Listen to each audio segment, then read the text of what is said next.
So, hello everyone, a very warm welcome to you all on this channel Nursing Knowledge. Today, we are going to learn about the second stage of labor. So without any delay, let's get started. Before that, we have to do a recapitulation of the first stage of labor. So, in previous class, I asked some question to you all about the duration of labor in primary and multivara. Then इसके बाद हमने जो है labour की definition आपसे पूछी थी। Then क्या पूछ रहा था, प्री ड्रामल फेज किसे बोलते हैं, एक्टिव लेबर क्या होता है, कितने से कितना ड्यूरेशन रहता है, then first stage of labour की डेफिनेशन क्या है, एंड इसके अंदर क्या हमें जो है फिजियोलॉजिकल चेंजेस देखने को मिलते हैं। देन और हमने क्या देखा था कि फर्स्ट स्टेज का हम मैनेजमेंट, तो इसके जनरल मैनेजमेंट क्या, जनरल मेजर्स क्या होते हैं, मैनेजमेंट क्या होता है, तो ये सब चीज़ें हमें जो है रिकैप्चुलाइज करनी है फटाफट से। देन उसके बाद हम आगे मूव करते हैं सेकेंड स्टेज ऑफ लेबर पे। तो जो सेकेंड स्टेज ऑफ लेबर है बच्चों, इसकी डेफिनेशन क्या है, it start with full dilatation of the cervix and end with the expulsion of foetus from the birth canal. मतलब कि जो हमारी सेकेंड स्टेज है वो कहाँ से स्टार्ट हो रही है, जब हमारा सर्विक्स जो है वो फुली डायलेटेड हो जाए। डायलिटेशन आप सभी को अब तक पता चल गया होगा कि हम डायलिटेशन ऑफ सर्विक्स का हम क्या समझ रहे हैं, कि जो हमारा जो सर्विक्स होता है ना बच्चों, अगर वो मैं एग्जांपल दूँ तो अभी जो ये कुछ हमारा ऐसा सर्विक्स है, ये जो आपको थोड़ा सा ऐसा दिख रहा है, ये हमारा जो सर्विक्स है, ठीक है। जब पूरी ओपन हो जाती है 10 सेंटीमीटर तक, तो ये जो हमारी फुल डायलिटेशन होती है सर्विक्स की। देन सर्विक्स उसके बाद फुल डायलिटेशन हो गया, तब से लेकर के जब बेबी जो है बर्थ कैनाल के थ्रू बाहर आ जा रहा है, तो वो हमारी जो है सेकेंड स्टेज जो है कंप्लीट हो रही है। बर्थ कैनाल का अनदर नेम क्या है, ये आप मुझे कमेंट सेक्शन में बताओगे। When the woman reaches to this stage, The woman reach to this stage, जब वुमेन इस स्टेज पे पहुंच जाती है, she should be transferred to the labor room if she is in another room। अगर mother जो है कि एंटीनेटल रूम में प्रेजेंट है, तो हम मदर को इस टाइम पे जो है लेबर रूम में ट्रांसफर कर देंगे, ताकि जो है मदर की इस टाइम पे डिलीवरी जो है कभी भी हो सकती है सेकेंड स्टेज के टाइम पे, तो हम बिना कोई हार्म रिस्क लिए जो है प्रिकॉशन के साथ जो है मदर को लेबर रूम में ट्रांसफर कर देंगे। She should not allowed to walk during this stage। Mother को जो है इस सेकेंड स्टेज में जो है वॉक करने के लिए अलाउ नहीं करते। क्या होता है ना बच्चों कि अगर मेम्ब्रेन रप्चर है या फिर जो सर्विक्स है वो फुली डायलेटेड हो गई है, बेबी जो है डिसेंट डाउन हो रहा है, तो उस टाइम पे मदर की जो डिलीवरी है वो कभी भी हो सकती है, तो हम कोई रिस्क नहीं ले सकते कि मदर को जो है एम्बुलेट करने के लिए बोला जाए। देन इसके बाद जो है हमारे पास कुछ साइन है जिससे हमें पता चल जाएगा कि अब डिलीवरी जो है डिलीवरी होने वाली है, हम बिल्कुल डिलीवरी के बिल्कुल पास हैं। तो वो साइन क्या क्या है कि वल्वल गैपिंग है। वल्वल गैपिंग के लिए आपको जो है जेनाइटल ऑर्गन के बारे में नॉलेज होना चाहिए, फीमेल जेनाइटल के बारे में। तो यहाँ पे मैं आपको ड्रॉ करके दिखाती हूँ कि ये जो हमारा, एक सेकेंड, ये जो हमारा फीमेल लेबिया मेजोरा, देन ये हमारा लेबिया मिनोरा, देन यहाँ पे जो हमारी यूरेथ्रल मियाटिस होती है, यहाँ पे ये हमारी क्लिटोरिस होती है, देन यहाँ पे जो बच्चों ये होती है हमारी विजाइनल ऑरिफिस, देन यहाँ पर होता है हमारा एनस, ठीक है। तो जो बेबी का जो बर्थ होता है वो कहाँ से होता है, वो यहाँ से होता है, विजाइनल ऑरिफिस से होता है। तो इस टाइम पे जो ये वल्वल गैपिंग लिखा है, वल्वल गैपिंग का मतलब है कि जो विजाइनल ऑरिफिस है ये जो है वाइडन अप हो जाएगा। और bulging of the perineum, perineum क्या पार्ट है हमारा, जो यहाँ से लेके यहाँ तक का जो हमारा पार्ट है ये हमारा पेरिनियम कहलाता है, तो ये जो है ये भी बल्ज अप हो जाएगा। एनल गैपिंग एंड पाउटिंग, तो एनल गैपिंग एंड पाउटिंग का क्या मतलब है कि ये जो हमारी एनस है ये भी बिल्कुल जो है वाइड ओपन हो जाएगी। गैप मतलब कि एनल गैपिंग मतलब ओपन हो जाएगी, स्ट्रेच हो जाएगी। तो इस टाइम पे जो है मतलब जो फेसेस भी पास आउट कर सकते हैं।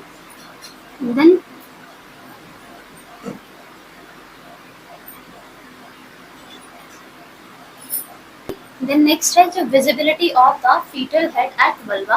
तो जो इस टाइम पे हमें जो फीटस का हेड जो है वल्वा के थ्रू जो है विजिबल हो जाएगा। जो मैंने आपको बताया कि जो विजाइनल ऑरिफिस है वहाँ से जो हमें बच्चे का हेड जो है विजिबल होने लग जाएगा, हेयर फॉलिकल जो है विजिबल हो जाएंगे।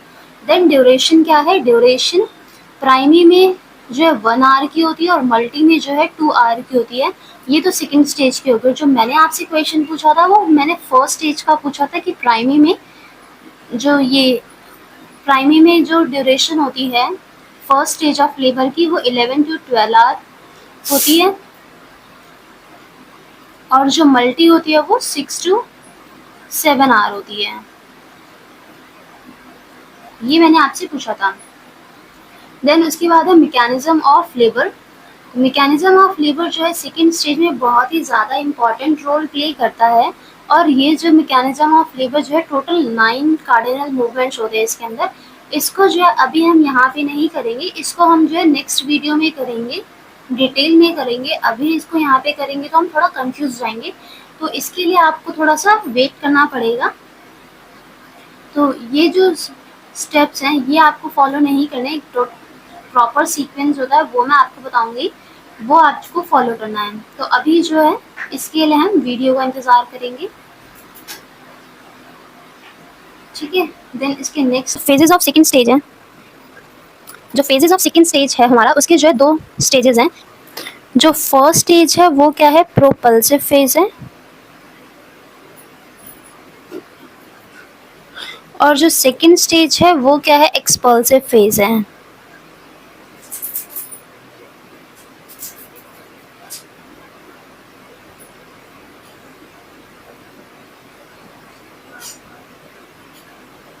तो इनकी डेफिनेशन क्या है ये हम जो है नेक्स्ट स्लाइड पर देख रहे हैं। मतलब क्या है कि जो प्रोपल्सिव फेज है वो हमारा सर्विक्स की फुल डायलेटेशन से स्टार्ट होकर जो प्रेजेंटिंग पार्ट है वो पेल्विक फ्लोर तक आ जा रहा है, ये तब तक हमारा जो प्रोपल्सिव फेज रहता है। जो प्रेजेंटिंग पार्ट है बच्चों वो क्या होता है, वो मैंने आपको बताया था कि प्रेजेंटिंग पार्ट क्या होता है, आइदर जो है वो सिफेलिक हो सकता है। जो प्रेजेंटिंग पार्ट है वो या तो सिफेलिक हो सकता है, पोडालिक हो सकता है, ब्रीच हो सकता है, या फेस प्रेजेंटेशन हो सकता है। तो कुछ भी हो सकता है। अगर ये सारी चीज़ें आपको भी समझ में नहीं आ रही तो इसके लिए इतना ज़्यादा टेंशन नहीं लेना है। कुछ भी अभी जो अगली क्लासेस होंगी, 1-2 क्लासेस के बाद जो है आपको ये बिल्कुल समझ में आ जाएगा। देन उसके बाद क्या है कि एक्सपल्सिव फेज है।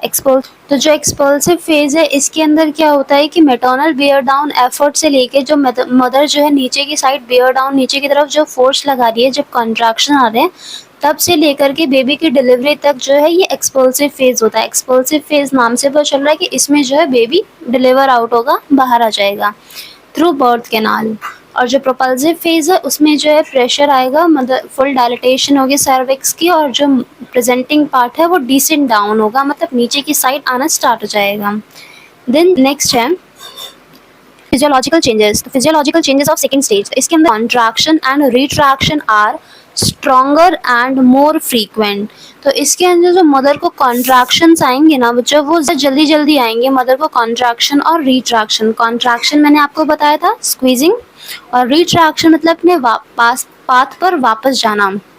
जैसे कि ये यूट्रस है तो एक बार ही क्या होगा कि यूट्रस जो है यहाँ कॉन्ट्रैक्ट होके इस पोजीशन पर जाएगा, देन रिट्रैक्ट में वो वापस से अपनी जो है पोजीशन पर आ जाएगा, ठीक है। फिर कॉन्ट्रैक्शन आएगी तो कॉन्ट्रैक्शन में वो वापस से अपनी पोजीशन पे चला जाएगा, रिट्रैक्शन की टाइम पे वापस से अपनी ओरिजिनल पोजीशन पर आ जाएगा। तो ये है कॉन्ट्रैक्शन और रिट्रैक्शन, ठीक है। और ये जो है ज़्यादा फ्रीक्वेंटली होंगे, मतलब ज़्यादा जल्दी जल्दी बारी आएंगे, जो ड्यूरेशन होगा वो कम हो जाएगा और इंटरवल जो है ज़्यादा हो जाएगा।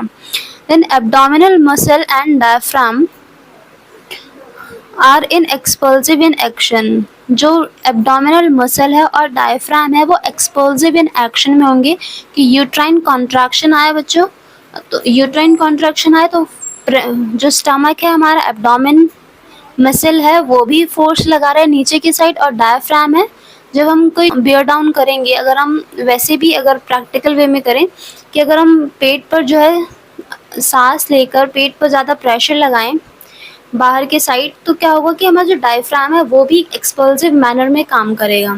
तो दोनों जो है एक एक्सपल्सिव मैनर में काम कर रहे हैं बियर डाउन, बेबी को बियर डाउन करने के लिए।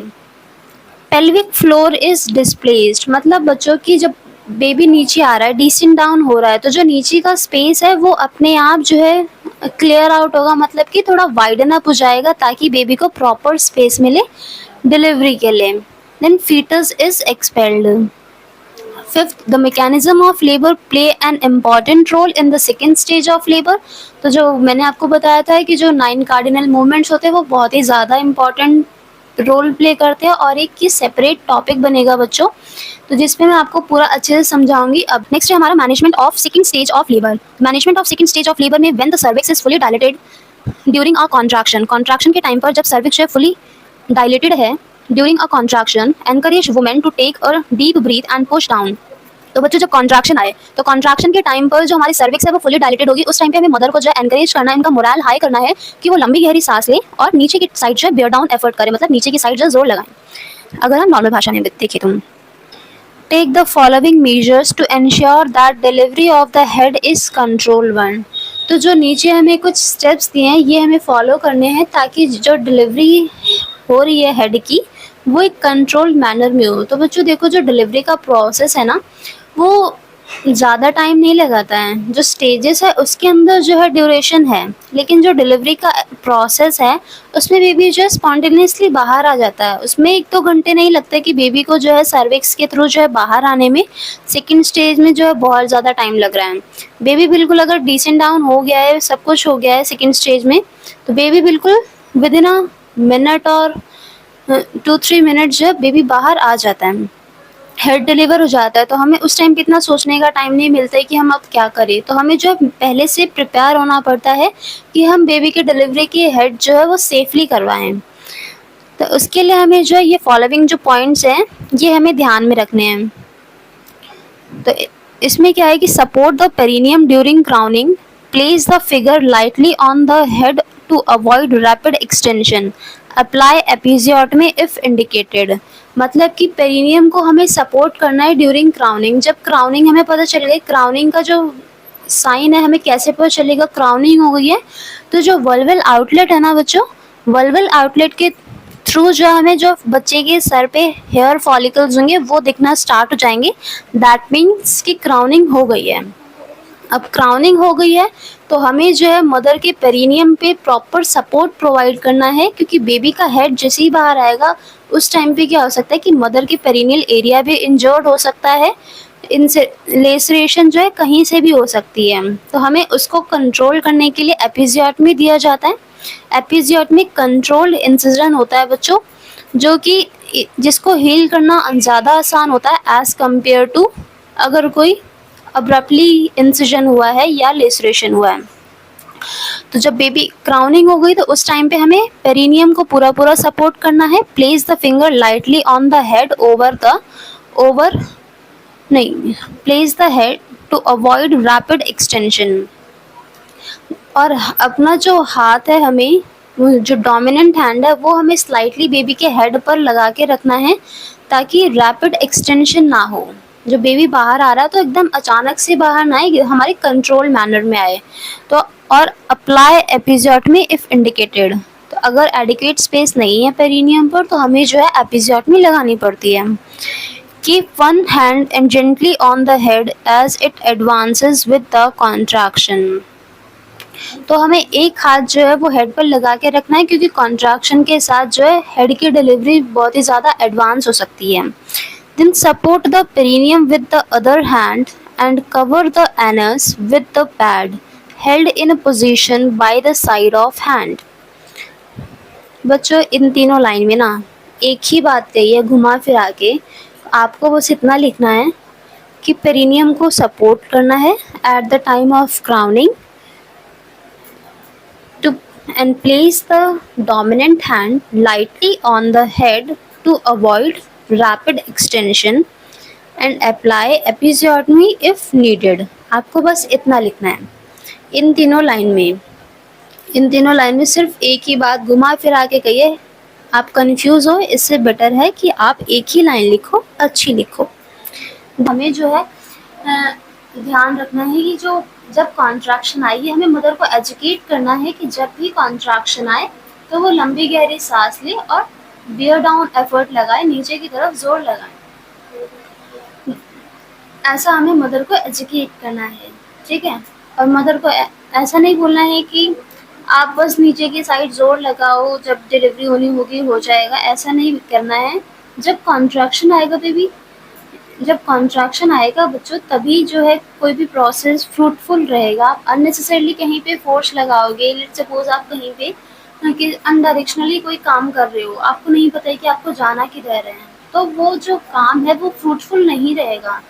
उसी सेम वे में क्या है कि जब कॉन्ट्रैक्शन आएगी तब मतलब अगर बियर डाउन करे तो डिलीवरी जो है ज़्यादा इजीली हो जाएगी और कम टाइम में भी हो जाएगी, रेदर देन कि अननेसेसरी वो पूरे 24 आवर जो है फोर्स लगा। इससे क्या होगा कि मदर भी जो है थक जाएगी, परेशान हो जाएगी। देन नेक्स्ट क्या है, once the head is out use gauze to gently wipe the mucus off the baby's face. जब बेबी का हेड डिलीवर हो जाए ना बच्चों, तो उसके बाद क्या करना है कि हमें गॉज से बेबी का जो है म्यूकस बेबी के फेस से क्लीन आउट करना है। Feel gently around the baby's neck for the presence of umbilical cord. तो बच्चों देखो, वंस एक बार ये जो है ना बच्चे का हेड डिलीवर हो गया, उसके बाद हमें क्या करना है कि हमें जब चेक करना है कि बेबी के नेक के अराउंड जो है कोई कॉर्ड तो नहीं है, तो हमें फील करना है। ठीक है, जेंटली फील करना है, ज़्यादा एकदम प्रेस नहीं करना है। तो जेंटली फील करना है कि कोई कॉर्ड तो नहीं है। अगर जो कॉर्ड है वो एंटेंगल्ड हो सकती है तो हमें उसे एंटेंगल करना है। अगर वो जो है ट्रू फॉल्स नॉट है तो वो इजीली एंटेंगल हो जाएगी बच्चों। अगर फॉल्स ट्रू नॉट है तो वो एंटेंगल नहीं होगी। अब ट्रू नॉट और फॉल्स नॉट क्या होती है वो मैं आपको समझाती हूँ। तो देखो, जैसे कि यहाँ पे कोई तार, बच्चों अभी तो मेरे पास ये कपड़ा है, देखो लेट्स सपोज कि ये क्या है, ये हमारी अम्बिलिकल कॉर्ड है। एक सेकेंड। तो अभी समझो बच्चों कि ये जो हमारी अम्बिलिकल कॉर्ड है, ठीक है, अम्बिलिकल कॉर्ड में ये क्या ऐसे ट्विस्टेड होती है। अम्बिलिकल कॉर्ड जो ऐसे ट्विस्टेड होती है। तो अगर ये ट्रू नॉट क्या होगी बच्चों कि ये जो अम्बिलिकल कॉर्ड है यहाँ पे इसमें कहीं कहीं पे जो है स्वेलिंग देखने को मिलेगी। तो वो जो स्वेलिंग है वो वार्टन्स जेली का कलेक्शन है, वो ट्रू नॉट नहीं होती है। ठीक है, और ट्रू नॉट क्या होती है, अगर ये जो मेरी अम्बिलिकल कॉर्ड है, ये मेरी अम्बिलिकल कॉर्ड, अगर यहाँ पे जो है गांठ बन जाए, एक्चुअल जैसे हम गांठ बांधते हैं, नॉट बांधते हैं, वैसे अगर नोट बन जाए दिस, कुछ ऐसे, तो ये क्या होगा कि ये जो इजीली इंटेंगल नहीं हो पाएगी। तो क्या करना पड़ेगा हमें, एक नॉट यहाँ पर है, लेट सपोज एक नॉट यहाँ पर है, तो इन दो नॉट को हम जो है एंटेंगल नहीं कर सकते हैं। एंटेंगल करने की कोशिश भी करेंगे तो बेबी को हार्म हो सकता है, मे बी कॉर्ड जो है ब्रेक हो जाए। तो इट्स बेटर कि आप यहाँ पे क्लैंप लगाओ और एक क्लैंप यहाँ पे लगाओ। देन जब ब्लड सप्लाई रुक जाए तो आप इसके बीच में यहाँ पे जो है कट लगा दो। यहाँ पे आपने क्लैंप लगाई, देन यहाँ बीच में आप जो है कट लगा सकते हो। ठीक है, तो ये ट्रू नॉट और फॉल्स नॉट में आई होप आपको क्लियर हो गया होगा। Then feel gently around the baby's neck for the presence of umbilical cord. तो ये हमने क्लियर कर लिया कि बेबी के नेक के अराउंड हमें फील करना अम्बिलिकल कॉर्ड प्रेजेंट है कि नहीं है। If cord is present and is loose around the neck, अगर कॉर्ड प्रेजेंट है और वो लूजली है तो बच्चों उसे हम हाथ से निकाल देंगे। अभी क्या है कि अगर कोई कॉर्ड प्रेजेंट नहीं है तो डिलीवर कराना है बेबी को। और अगर क्या हो बच्चों कि अगर कॉर्ड है और वो टाइटली अराउंड द नेक, इसमें भी क्या था कि कॉर्ड थी लेकिन वो लूजली थी नेक की, तो वो इजीली जो है रिमूव हो गई और मतलब इजीली जो है एंटांगल हो गई, बेबी का जो हमने अच्छे से डिलीवर करा दिया। देन अगर जो है कॉर्ड वो टाइट है नेक के अराउंड, तो हमें बच्चों रिस्क नहीं लेना है, 2 क्लैंप्स बना देंगे तो इजीली हम जो बेबी को डिलीवर कर लेंगे। Then unwind it from the neck. तो वही इसमें कहा है बच्चों कि अगर नेक के पास जो कॉर्ड है वो टाइटली है तो आपको 2 क्लैंप लगाने हैं, रेदर देन कि आप उसको एंटेंगल करने की कोशिश करो। ठीक है, wait for the spontaneous rotation and delivery of shoulder. तो देन बेबी का हेड डिलीवर हो गया, उसके बाद जो हमें शोल्डर की डिलीवरी की वेट करनी है। This usually happen with in 2 minutes, और ऐसा जो है 1 से 2 मिनट में हो जाता है। मतलब जो शोल्डर की डिलीवरी है वो विद इन 1 to 2 मिनट्स में हो जाती है। तो apply gentle pressure downward to deliver the anterior shoulder. और डिलीवर एंटीरियर शोल्डर को डिलीवर कराने के लिए हमें थोड़ा नीचे की साइड जो है फोर्स लगाना पड़ता है। वेरी सॉरी बच्चों, मुझे याद नहीं था कि ये मेरे घर में पड़ा हुआ और ये मैंने अपने प्रैक्टिकल के लिए बनाया था। तो अभी मैं इसको समझाती हूँ। देखो कि हमने सेकेंड स्टेज ऑफ लेबर में क्या करा बच्चों, वेजाइनल ऑरिफिस कंसिडर करो, ठीक है। तो वेजाइनल ऑरिफिस, इसमें क्या होगा बच्चों कि ये अभी जो हेड है वो डिलीवर हो चुका है। तो अभी मैं यहाँ पे जो है देखोगे कि कोई कॉर्ड तो प्रेजेंट नहीं है, यहाँ पे कोई कॉर्ड प्रेजेंट है तो ये लूजली है, तो मैं इसको एंटांगल जो है वो कर सकती हूँ। इसको मैं एंटांगल कर दूंगी तो ये इजीली रिलीज हो जाएगी। बेबी को हम जो है इजीली जो है डिलीवर करवा लेंगे, ठीक है। अगर यहाँ पे जो कॉर्ड है और वो कॉर्ड जो है टाइटली है, ठीक है, टाइटली कॉर्ड है, तो मैं इसको एंटांगल नहीं कर सकती बच्चों। कितना भी खींचूंगी क्या पता ये कॉर्ड जो है वो टूट जाए, कुछ भी हो सकता है। तो मैं क्या करूँगी, यहाँ पे एक क्लैंप लगाऊंगी, एक क्लैंप यहाँ पे लगाऊंगी, ठीक है। दोनों पे क्लैंप लगा के फिर यहाँ बीच से मैं इसको कट कर दूंगी। ठीक है, तो क्या होगा कि ये जो कॉर्ड जो है वो दो पार्ट्स में डिवाइड हो जाएगी, जिससे क्या होगा कि मेरा बेबी भी इजीली डिवाइड हो जाएगा। कॉर्ड को भी कोई हार्म नहीं होगा, ना मदर को कोई हार्म होगा, ना बेबी को कोई हार्म होगा। तो इससे क्या होगा कि बेबी जो है इजीली डिलीवर आउट हो जाएगा। देन नेक्स्ट पॉइंट क्या लिखा था कि अगर हेड की डिलीवरी हो गई है, ठीक है, तो हमें 1-2 मिनट का वेट करना है। उसके बाद जो एंटीरियर रोटेशन होगी शोल्डर की, तो शोल्डर रोटेट होगा। देन बेबी को एंटीरियर शोल्डर डिलीवर कराने के लिए हम जो है नीचे की साइड जो है बेबी को डाउनवर्ड पुल करेंगे, ताकि जो है शोल्डर डिलीवर आउट हो जाएगा, शोल्डर डिलीवर आउट हो जाएगा एंटीरियर। देन उसके बाद क्या करेंगे हम कि बेबी को अपवर्ड ऊपर की साइड लाएंगे। देन जो हमारा पोस्टीरियर शोल्डर है उसको डिलीवर आउट कराएंगे। जब ये दोनों चीज़ें जो है डिलीवर हो गई, एंटीरियर शोल्डर यानी पोस्टीरियर शोल्डर दोनों डिलीवर हो गया है, देन हम बेबी को जो है बेबी इजीली जो है पूरा डिलीवर हो जाएगा, ठीक है। तो ये बेबी की डिलीवरी थी। आई होप आपको क्लियर होगा। नहीं हुआ है तो मेरे को बता देना, मैं एक सेपरेट वीडियो बनाने की पूरी कोशिश करूँगी। देन अभी जो नेक्स्ट है वो हम देखते हैं। नेक्स्ट है then lift the baby up. तो ये मैंने आपको समझा दिया है कि इसमें क्या लिखा था कि बेबी को कैसे डिलीवर कराना है। फिर भी यहाँ पे थ्योरी में जो लिखा है वो मैं आपको समझाती हूँ। Then lift the baby up toward the mother abdomen to deliver the posterior shoulder. तो वही था बच्चों कि ये जो है अगर बेबी मेरे हाथ में है तो ये बच्चे का एंटीरियर शोल्डर है और ये बच्चे का पोस्टीरियर शोल्डर है। और पहले एंटीरियर शोल्डर डिलीवर करवाया, देन पोस्टीरियर शोल्डर डिलीवर कराने के लिए मुझे बेबी को अपवर्ड लेके आना पड़ेगा मदर के एब्डोमेन पर, ठीक है। Then rest of the baby body follow smoothly. Then अगर बच्चों हार्ट डिलीवर हो गए हैं तो पूरी बॉडी में अब कुछ बचा ही नहीं है, वो इजीली डिलीवर आउट हो जाएगी। Then note the time of birth and put identification tag on baby. तो जब बेबी की डिलीवरी हो गई तो हमें बच्चे के लेफ्ट हैंड पर क्या करना है, बर्थ टैग लगाना है, जिसमें बेबी का जब बेबी का डेट ऑफ बर्थ क्या है, मतलब बेबी कौन सी डेट को, क्या डेट है जिस दिन बेबी डिलीवर हुआ, किस टाइम पर हुआ, बेबी का वेट क्या है, और बेबी को इंजेक्शंस लगते हैं बच्चों बर्थ के टाइम पर। बीसीजी लगते हैं, हेपेटाइटिस लगता है, विटामिन के लगता है, तो ये सभी इंजेक्शन लगते हैं। And then normal baby breath. जो नॉर्मली बेबी होता है वो क्राई कर लेता है within a few second after the birth, लेकिन कुछ बेबी होते हैं वो थोड़ा सा टाइम लगाते हैं, तो उनको जो रिसोसिटेशन की ज़रूरत पड़ती है। तो जो पीड्स के डॉक्टर होते हैं वो उन बच्चों को देखते हैं।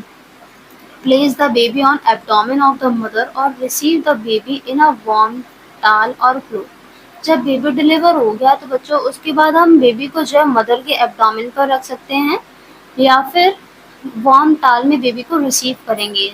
क्यों हम ऐसा कर रहे हैं, ताकि बेबी को हाइपोथर्मिया से प्रिवेंट कर सके। हाइपोथर्मिया इतनी जल्दी टेम्परेचर का डिफरेंस कैसे हुआ, तो जो मदर के वूम का टेम्परेचर है ना बच्चों वो थोड़ा गर्म होता है। अब बेबी बाहर आएगा फिर थोड़ा टेम्परेचर डिविएशन हो जाता है, उस टेम्परेचर डिविएशन को कम करने के लिए हम बेबी को जो है वार्म टाल में रिसीव करते हैं, ताकि हम बेबी को हाइपोथर्मिया से बचा सकें। देन नेक्स्ट क्या है, look for meconium if there is none. तो हमें जो है नेक्स्ट क्या देखना है, मिकोनियम के लिए देखना है। If there is none proceed to dry baby with warm towel, do not wipe out with the white greasy substance vernix caseosa covering the baby's body as it protect the baby skin. तो इसमें क्या बोला है बच्चों कि अब हमने baby को रिसीव कर लिया है वार्म टाल पे। देन हमें चेक करना है कि बेबी की मेकोनियम तो पास नहीं किया है बेबी ने। अगर नहीं पास किया है तो हमें जो है बच्चे को वार्म टाल से क्लीन करना है, वाइप करना है। और जो वाइट कलर का एक सब्सटेंस देखने को मिलता है बेबी के स्किन पे आफ्टर बर्थ, उसको हम जो है वर्निक्स केसियोसा बोलते हैं बच्चों। उसको जो है बिल्कुल रगड़ रगड़ के साफ नहीं करना है, वो बच्चे को जो है हाइपोथर्मिया से प्रिवेंट करता है, बेबी को जो है वार्मनेस प्रोवाइड करता है। तो वो और कुछ टाइम बाद जो है वो अपने आप क्लीन आउट हो जाता है। हमें उस टाइम पर बिल्कुल ऐसे रगड़ रगड़ के साथ नहीं करना है। After drying, the wet towel should be replaced and baby is loosely wrapped in a clean, dry and warm towel.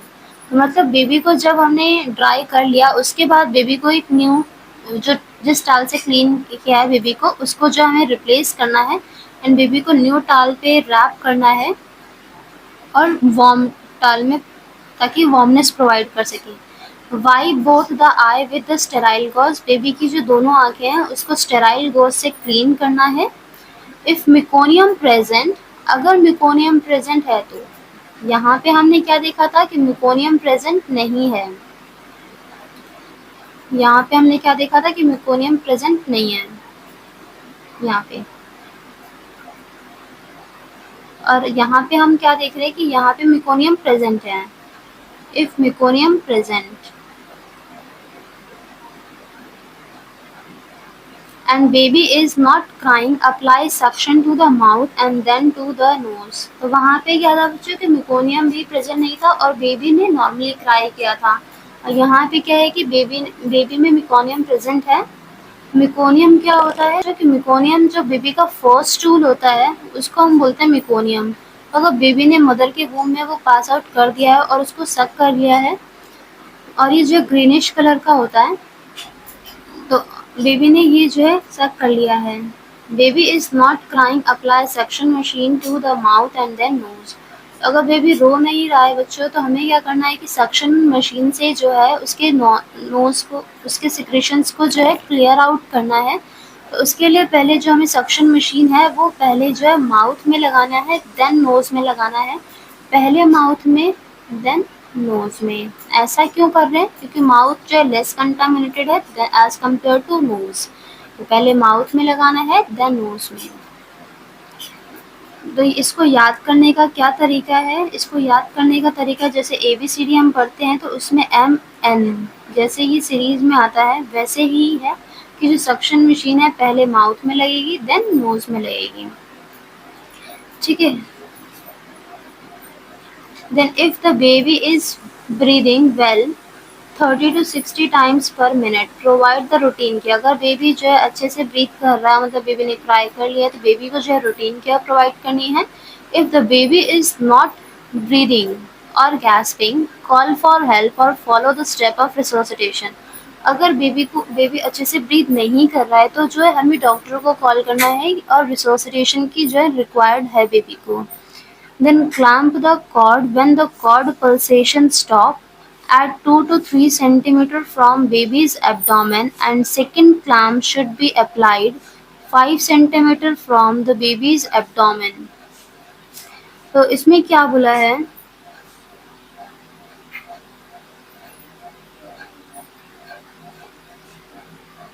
कि कॉर्ड को क्लैम्प करना है जब पल्सेशन जो है स्टॉप हो जाए। तो आप मुझे एक चीज़ बताना कि जो कॉर्ड है जब हम उसको कट करते हैं तो क्या उस टाइम पे दर्द होता है या नहीं होता है, आप मुझे इसको बताओगे कि दर्द होता है या नहीं होता है। यस और नो में जवाब दोगे।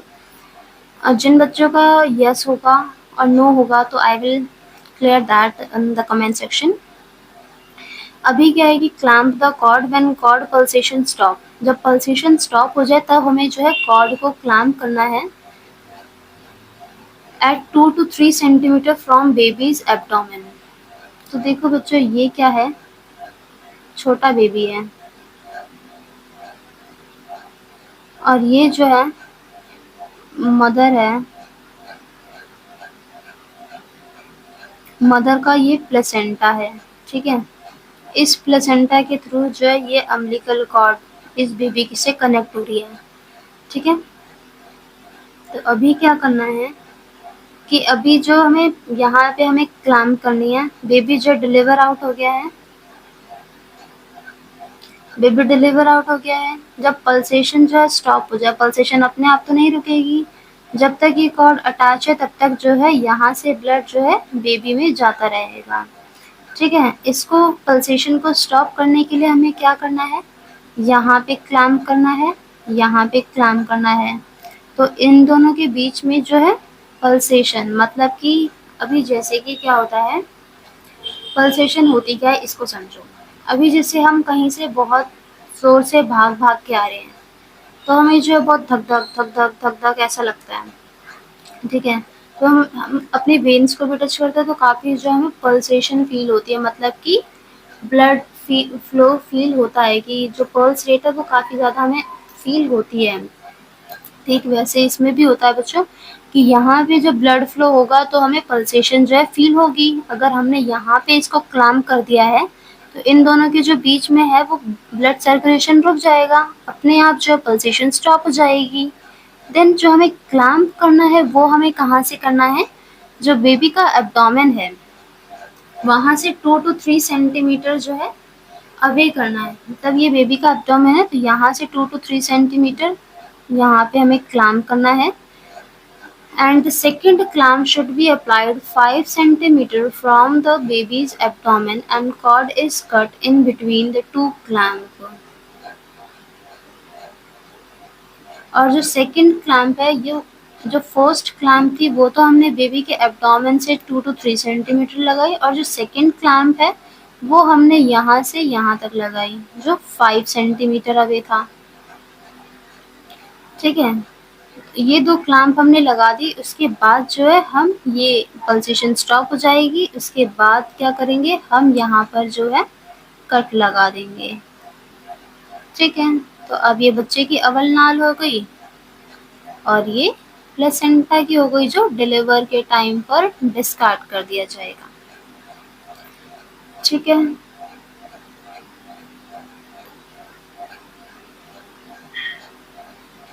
देन नेक्स्ट क्या है कि cover the mother and baby with a warm cloth. तो मदर और बेबी को जो है गर्म कपड़े से कवर करके रखना है ताकि हम हाइपोथर्मिया से दोनों को प्रिवेंट कर सके बच्चों। इसीलिए हम मदर को जो है वार्म क्लॉथ में कवर करके रखते हैं। That's it. तो आज के लिए जो है इतना ही था। आई होप आपको जो है इतना क्लियर हुआ होगा। अगर बच्चों कुछ भी है तो आप मुझे जो है कमेंट सेक्शन में बताना कि कैसा है वीडियो, समझ में आया या नहीं। मैंने सभी पॉइंट्स जो कवर किए ताकि आपको इजीली अंडरस्टैंडेबल हो। और ये जो बच्चों नोट्स हैं आप इसको एज अपने क्वेश्चन पेपर एग्ज़ाम में लिख सकते हो और अपने अकॉर्डिंग जो है मॉडिफाई कर सकते हो। So thanks for watching, that's all. And if you find my video helpful, then you can share it to the needy one bacho please. It was a great help from you all to me. And thank you everyone.